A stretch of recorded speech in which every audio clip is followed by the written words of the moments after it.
इत्तेहादुल मुस्लिमीन के सदर जनाब साबिर भाई साहब, मौलाना खलील अहमद साहब, मौलाना लातूरी साहब, मौलाना फरीद अशरफी साहब, गुजरात के मजलिस इत्तेहादुल मुस्लिमीन के मोतमद सैयद खुर्शीद साहब और सूरत के मजलिस इत्तेहादुल मुस्लिमीन के सदर वसीम कुरैशी साहब, मोअज़्ज़िज़ हाज़रीन इकराम, बुज़ुर्गान मिल्लत, मेरे गयूर नौजवान साथियों, इज़्ज़तदार माँ और बहनों, आप तमाम का बेहद शुक्रिया कि आपने अपना कीमती वक्त निकाल कर आज के इस जलसे में शिरकत की। मैं आपको शुरुआत में ये बात बताना ज़रूरी समझता हूँ कि ना सिर्फ ये पैगाम सूरत की आवाम तक पहुँचे बल्कि गुजरात की पूरे आवाम को और साथ ही साथ गुजरात में बीजेपी को भी, कांग्रेस पार्टी को भी और आप पार्टी को भी ये पैगाम पहुँचे कि आने वाले विधानसभा में इंशाअल्लाह ताला मजलिस इत्तेहादुल मुस्लिमीन पूरी ताकत के साथ गुजरात के असम्बली इंतखाबात में इलेक्शन लड़ने की पूरी तैयारी कर रही है। और आज आप लोगों का फ़ख़ीदुल मिसाल, खैर मुक़द्दम और फिर यहाँ पर हज़ारों की तादाद में जमा होना इस बात का पैगाम देता है कि इंशाअल्लाह ताला सूरत में भी मजलिस इत्तेहादुल मुस्लिमीन एक नया सियासी इनक़लाब सूरत की सरज़मीन पर लिखने जा रही है। मेरे अजीज़ दोस्तों और बुज़ुर्गों, मैं आपको ये पैगाम देने आया हूँ कि हमारा वतन अजीज़ हो या गुजरात रियासत हो, इस लोकतंत्र में जब तक आप अपनी एक सियासी आवाज़ को नहीं पैदा करेंगे, आपके और हमारे मसाइल हल होने वाले नहीं हैं। आप याद रखिए मेरी इस बात को कि जमहूरियत की तल्ख़ हकीकत ये है कि जब तक आपके पास आपके वोट से आपके नुमाइंदे कामयाब नहीं होंगे, आपके मसाइल हल नहीं किए जाएंगे। अगर गुजरात में और वतन अजीज़ भारत में अल्पसंख्यक समाज के मुसलमानों को इस बात की शिकायत है कि हम पर जुल्म होता है, हमको दबाया जाता है, हमको बेजा जेलों में डाल दिया जाता है, हमको कारोबार से महरूम कर दिया जाता है, हमारे घरों को और हमारे कारोबार की जगहों को बुलडोज़र से तोड़ दिया जाता है, तो याद रखिए आपको एक सियासी ताकत बनना है। मैं आपको खुलकर कह रहा हूँ कि सिर्फ मज़म्मती बयानात से मसलों का हल नहीं निकलता, सिर्फ जज्बाती तकारीर से आपकी बीमारी का इलाज नहीं निकलता, सिर्फ नारों से आपकी आवाज़ और आपके मसाइल हल नहीं होते। जमहूरियत में अगर आप इस बात को तय कर लेंगे कि अब हम मुत्तहदा तौर पर अपना एक एक वोट अपनी पार्टी के नुमाइंदों के हक़ में डालेंगे, तो तभी जाकर आपकी आवाज़ को सुना जाएगा। सूरत की सरजमीन से मुझे आपके दरमियान में खड़े होकर बात करने का मौका अल्लाह ने फराहम किया। बताइए, आज उन गरीब ठेला बंडी पर कारोबार करने वालों को उनकी बंडियों को हटाया गया क्योंकि वो अंडा बेचकर अपनी कमाई कमाते थे। उन गरीब बंडियों को हटा दिया गया जिन पर कोई चिकन बनाता था तो कोई मटन बनाता था, मगर हुकूमत ने ये कह दिया, हुकूमत ने ये कह दिया कि नहीं नहीं, तुम बंडी पर अंडा और मटन नहीं बेच सकते, तुम बंडी पर सिर्फ तरकारी बनाकर बेच सकते हो। मेरे अजीज दोस्तों और बुजुर्गों, ये संविधान के खिलाफ है, ये भारत के कॉन्स्टिट्यूशन के खिलाफ है। अगर सूरत में यहाँ पर आपके नुमाइंदे होते तो इस हरकत के खिलाफ, इस गलत फैसले के खिलाफ आवाज़ उठाते, बीजेपी के जुल्म के खिलाफ आवाज़ उठाते। मगर आज आप देखते हैं कि गरीब तो महरूम हो गया अपने कारोबार से, मगर कोई आवाज़ नहीं उठती है। मेरे अजीज़ दोस्तों और बुजुर्गों, मेरे गयूर नौजवान साथियों, याद रखो आप मेरी इस बात को, जब तक आप एक सियासी ताकत नहीं बनेंगे, आपके मसाइल हल होने वाले नहीं हैं। गुजरात में आज मुसलमान 11% हैं और पटेल बरादरी के लोग भी करीब करीब उतनी उनकी आबादी है। मगर आखिर क्या वजह है? मैं गुजरात के मुसलमानों को पैगाम दे रहा हूँ कि आखिर क्या वजह है कि पटेलों की आबादी मुसलमानों की आबादी के बराबर है, मगर असेंबली में उनकी नुमाइंदगी करीब 44 है और मुसलमान के सिर्फ 3 MLA जीत कर जाते हैं। सोचो गुजरात के मुसलमानों, अगर आप एक तारीख बनाना चाहते हैं तो मैं आपसे अपील करने आया हूँ, इल्तिजा करने आया हूँ, गुजारिश करने आया हूँ कि एक हो जाओ, अपने अपने इख्तलाफात को बाजू रखो, मसलक चाहे तुम्हारा कुछ भी हो बराबर अपने मसलक पर चलो, मगर अगर इत्तेहाद के मज़ाहरे नहीं करोगे तो याद रखो जिस तरह उन बंडियों को हटा दिया गया, कहीं ऐसा ना हो कि तुम्हारी तारीख और तुम्हारी तहजीब को मिटा दिया जाए। अगर मसलक को जिंदा रखना है, शनाख्त को जिंदा रखना है तो सियासत में हिस्सा लेना पड़ेगा। और सिर्फ यह कह देंगे कि नहीं हम दुआ कर देंगे तो याद रखो सिर्फ दुआओं पर इक्तिफा करने से कुछ नहीं होता, दुआ भी करना है और मैदान कारसाज में उतरकर अपने दुआओं के असर को देखना है। रसूलुल्लाह सल्लल्लाहु अलैहि वसल्लम ने मिंबर से भी खिताब किया और अहद के मैदान में अपने दंदाने मुबारक को शहीद करवाया। हक और बातिल की जंग में इमाम हुसैन ने अपनी जान के नजराने पेश कर दिए ताकि हक को कामयाबी हो सके। अगर आप सिर्फ सोचते रहेंगे कि कैसे होगा क्या होगा, मेरे अजीज दोस्तों और बुजुर्गों, एक मर्तबा आप मजलिस इत्तेहादुल मुस्लिमीन को मजबूत करिए, सियासत में हिस्सा लीजिए। याद रखिए किसी शायर ने बड़ा खूब कहा था कि जुदा हो दीन से सियासत, जुदा हो दीन से सियासत तो रह जाती है चंगेजी। अगर चंगेजी का खात्मा करना है तो सियासत में हिस्सा लेना है, अगर जालिम के जुल्म को रोकना है तो सियासत में हिस्सा लेना है, अगर वक्त के फिरौन और नमरूदों को रोकना है तो अपनी सियासत में हिस्सा लेकर अपने इत्तेहाद की ताकत पर अपने नुमाइंदों को कामयाब और कामरान कराना है। अगर कोई आपके दरमियान में आकर ये कहता है कि गुजरात की विधानसभा में अगर मजलिस इत्तेहादुल मुस्लिमीन के अरकान कामयाब हो जाएंगे तो क्या कर लेंगे, याद रखो गुजरात के मुसलमानों, याद रखो भारत के मुसलमानों, आप हुकूमतों को तब्दील नहीं कर सकते, आप अपने वोट से अपने नुमाइंदों को कामयाब कर सकते हैं। अगर कोई ये कहेगा कि अगर गुजरात की विधानसभा में मुसलमान अगर 5-10 मजलिस के कामयाब हो गए तो क्या होगा? अरे क्या होगा जब भारत की पार्लियामेंट में 540 के ऐवान में ये अकेला दीवाना आपकी दुआओं से खड़ा हो जाता है तो पूरी भारत की पार्लियामेंट को सुनना पड़ता है, पूरी भारत की पार्लियामेंट को सुनना पड़ता है। लोग बोलेंगे आपसे कि गुजरात में बीजेपी मजबूत है, बीजेपी की सरकार है, तो हाँ भारत की पार्लियामेंट में मोदी के 300 है, मगर अगर एक दीवाना खड़े हो जाता है तो 300 के सामने सच्चाई बयान करने का मौका मिलता है। तो ये मिजाज गिरामी आपको पैदा करना है। सुनो मेरे सूरत के नौजवानों, मैं उलमाए किराम की और मशाइखीन उज़्ज़ाम की मौजूदगी में लबकशाई कर रहा हूँ। सुनो आप मेरी इस बात को, मैं गुजरात को अपने लिए नहीं आया हूँ, मैं गुजरात को अपनी इज्जत और मकबूलियत या अपनी अना की तस्कीन में इजाफा करने के लिए नहीं आया हूँ। मैं अगर गुजरात को आया हूँ और आता रहूँगा तो एक ही मकसद है कि आपकी क़ियादत बने, आप नेता बने, आप लीडर बने, आपके दिलो दिमाग से खौफ दूर हो जाए, बराबरी का हिस्सा आपको मिले और आपको इज्जत की निगाहों से देखा जाए। मेरे अजीज दोस्तों और बुजुर्गों, ये उस वक्त मुमकिन है जब आप मुत्तहिदा तौर पर मजलिस इत्तेहादुल मुस्लिमीन के हक़ में अपने वोट का इस्तेमाल करेंगे। इल्जाम लगाने वाले इल्जाम बहुत लगाते हैं।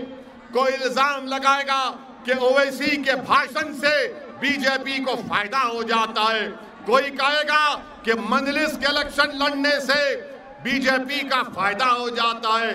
मैं आपको बता रहा हूं कि मेरे भाषण से ना हमारी पार्टी के इलेक्शन लड़ने से किसी को फायदा या नुकसान नहीं होता।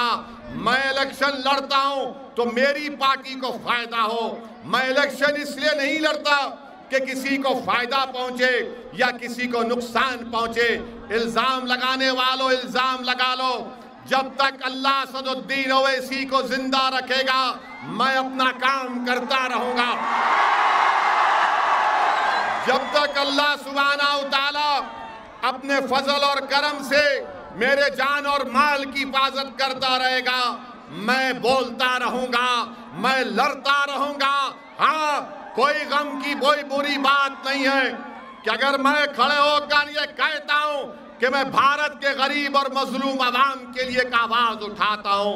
मुझे कोई शर्मिंदगी नहीं है इसमें, इस बात को कहते हुए मुझे कोई शर्मिंदगी नहीं है अगर मैं खड़े होकर कहता हूं कि मैं दलित और आदिवासियों के हुकूक का मुतालबा करता हूं।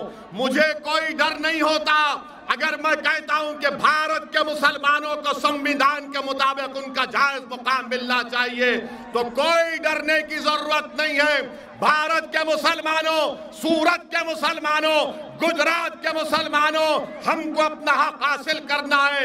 हम अल्लाह से डरने वाले हैं, किसी इंसान हुकूमत से डरने वाले नहीं बन सकते हैं।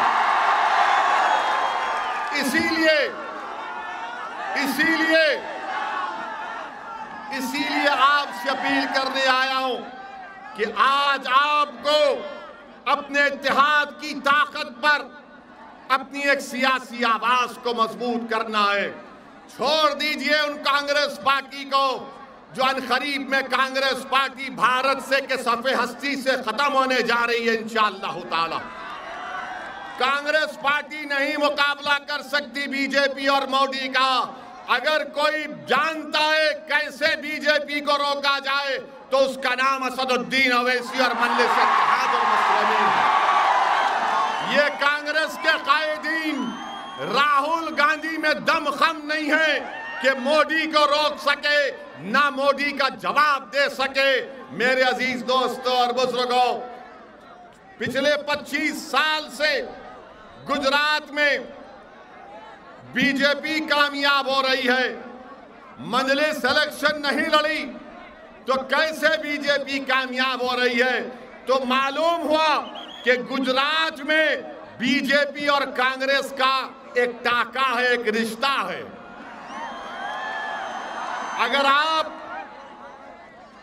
अगर आप कांग्रेस को वोट देंगे तो वो जीत कर बीजेपी के पास चले जाएंगे।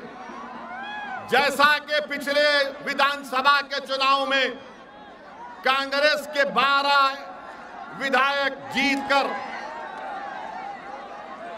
जिस तरह असेंबली के इलेक्शन के बाद कांग्रेस के 12 विधायक जीतकर बीजेपी में चले गए, मोदी के गोद में बैठकर चाय पीना शुरू कर दिए, मगर आज हम पर इल्जाम लगाया जाता है कि मजलिस इत्तेहादुल मुस्लिमीन के इलेक्शन लड़ने से यहां पर इनका फायदा होगा या इनका नुकसान होगा।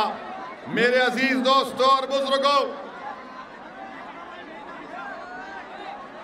थोड़ी देर के लिए इत्मीनान के साथ मैं आपके जज्बात की कदर करता हूं और आपसे अपील करूंगा कि 15-20 मिनट के लिए आराम से मुझे जो कहना है, मुझे जो पैगाम देना है उसको सुन लीजिए। तो मेरे साथ दुरूद शरीफ पढ़िए कि अल्लाहुम्मा सल्ली अला सय्यदिना मुहम्मद अब्दिका रसूलिका नबी उम्मी व आलिहि सहाबे सल्लिम। नारा लगाइए मेरे साथ, नारे तकबीर, नारे तकबीर। मेरे अजीज दोस्तों और बुजुर्गों, जो दूसरी बात मैं आपके सामने रखना चाह रहा था वो ये है कि आज हमारे वतन अजीज में, हमारे मुल्क भारत में हर चीज को ये इल्जाम लगा दिया जाता है कि ये हुआ तो मुसलमानों की तरफ से हुआ, अगर ये गलत हुआ तो मुगलों की वजह से हुआ। हम उनको बताना चाह रहे हैं, बीजेपी और आरएसएस के लोगों को, मैं सूरत की सरजमीन से देश के प्रधानमंत्री नरेंद्र मोदी को पैगाम देना चाहता हूं और ये बात साफ और वाज़े तौर पर, ओ भाई रुक जाओ, साफ और वाज़े तौर पर कहना चाहता हूं कि कहा जाता है कि मुगलों की बात करते हैं। अरे भारत का मुसलमानों का मुगलों से कोई ताल्लुक नहीं है, याद रखो। हमारा ताल्लुक उन लोगों से है जो अहले दिल थे, सूफी थे, जिन्होंने इस्लाम को भारत को लाया। अगर भारत में पहली मस्जिद मुगलों ने नहीं बनाई थी, भारत में पहली मस्जिद अगर बनाई गई तो केरला में बनाई गई थी। वो बादशाह थे, बादशाह दीन का नहीं होता, आलिम दीन का होता है। सूफी जो होता है उसका ताल्लुक दीन से होता है। मगर बीजेपी मुगलों को मुसलमानों से जोड़कर कहती है नहीं, वो 600 साल पहले ऐसा हुआ था, 500 साल पहले ऐसा हुआ था, 450 साल पहले तोड़ी गई, अब हम उसमें खोद के देखेंगे।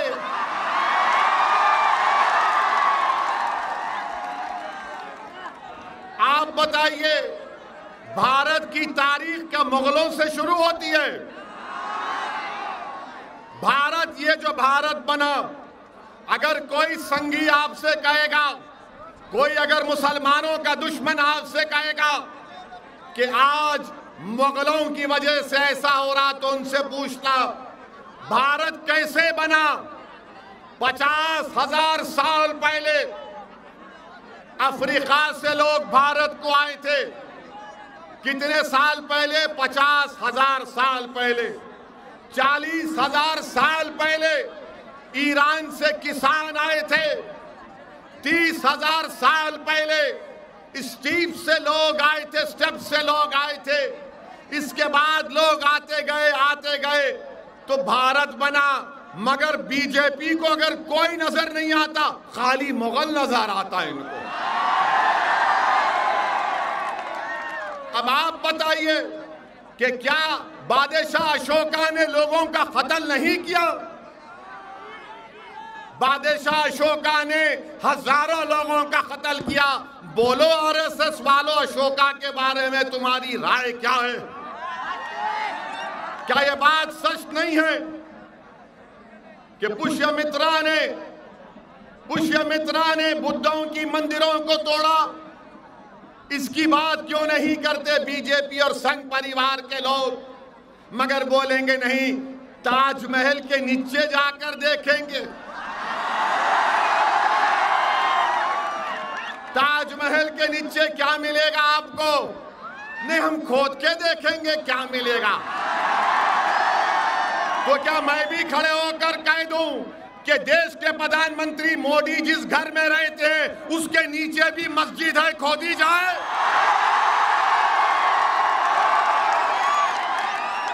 अगर तुम्हारी आस्था है तो मेरी आस्था नहीं है।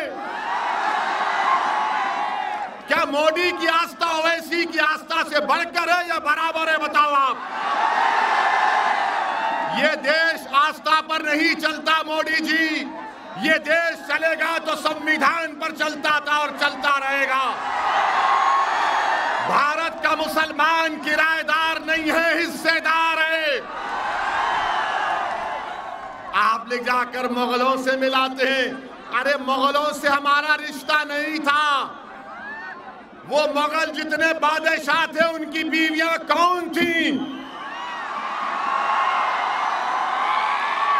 किससे शादी की थी उन्होंने?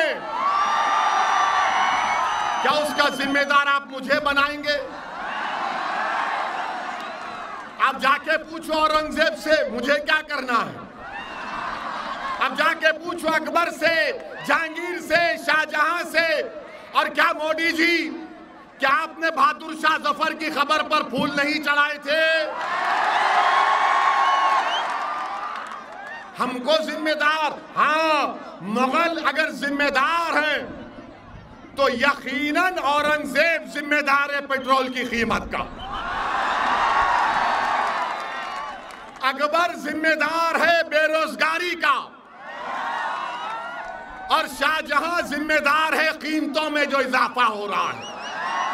अब खुश हो गए बीजेपी वालों, हमने मुगलों को जिम्मेदार करार दे दिया, पेट्रोल का जिम्मेदार। कीमत अगर पेट्रोल की बढ़ गई मोदी जी तो औरंगजेब जिम्मेदार, नौजवान को नौकरी नहीं है तो अकबर जिम्मेदार, कीमतें बढ़ रही तो शाहजहां जिम्मेदार।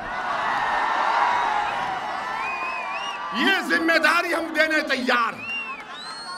मगर अशोका को क्यों भूल गए, पुष्यमित्रा को क्यों भूल गए? इनके बारे में भी बोलना चाहिए ना। नहीं बोलेंगे तो आपको खुलकर कहना है कि हमारा ताल्लुक मुगलों से नहीं है। हाँ, वो बादशाह थे जो मुल्क पर हुकूमत किए, जिस तरह अशोका ने किया, जिस तरह कृष्णदेवराया ने किया, जिस तरह पुष्यमित्रा ने किया, उन सब ने किया, चंद्रगुप्त मौर्य ने किया। मगर आप ये मुगलों के पीछे पड़ गए और मुगलों को हमसे जोड़ते हैं।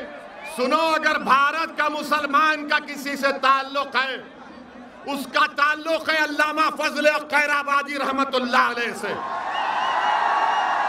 वो अल्लामा फजल खैराबादी जो काले पानी की सजा काटी और अपनी जान की अजीम कुर्बानी दे दी।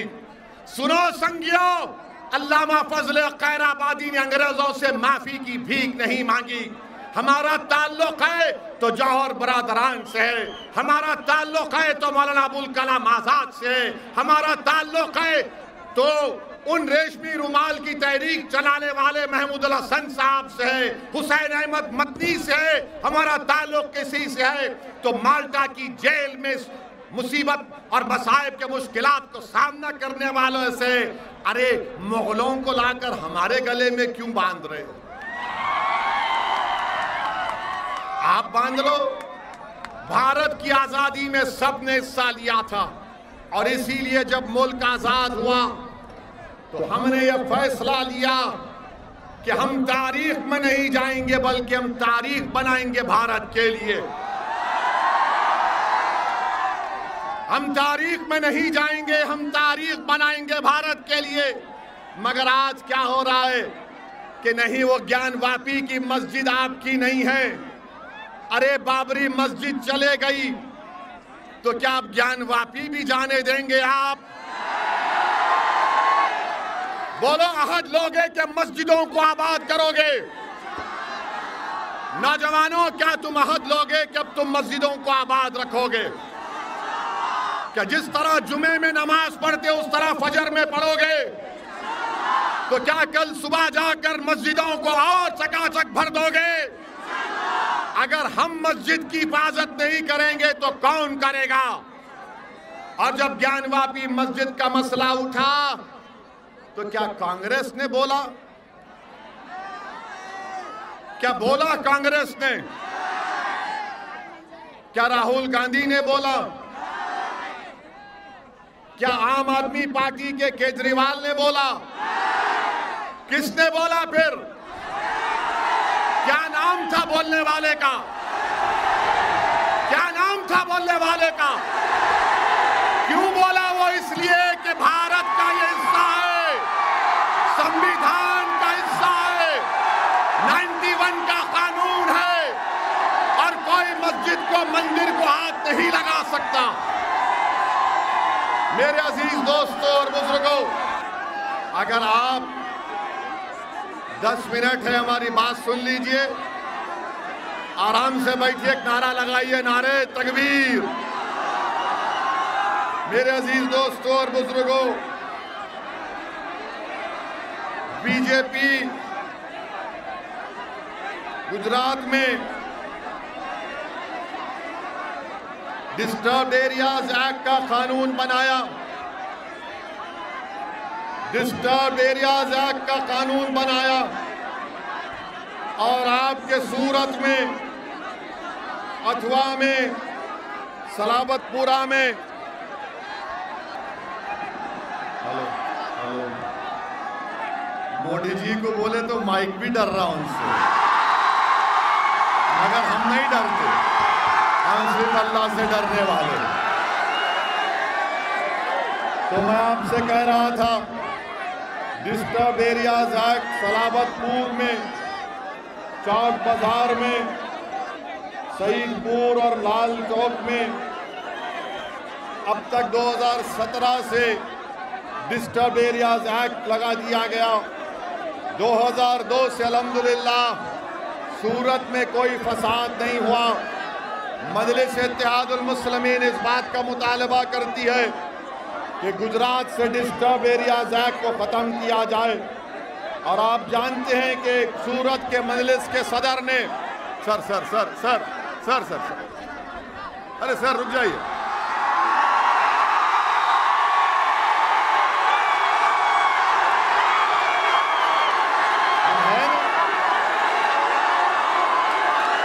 तो सूरत में मजलिस के सदर ने यहाँ पर जो फलाई काम किया, मैं उनको मुबारकबाद देता हूँ। और ये बताना चाहता हूँ कि गुजरात में सिर्फ 26% मुसलमान मैट्रिकुलेशन मुकम्मल करते हैं और दूसरे लोग हमारे हिंदू भाई 41% मैट्रिकुलेशन मुकम्मल करते हैं। तो मेरी आपसे गुजारिश है कि आप मजलिस इत्तेहादुल मुस्लिमीन का साथ दीजिए।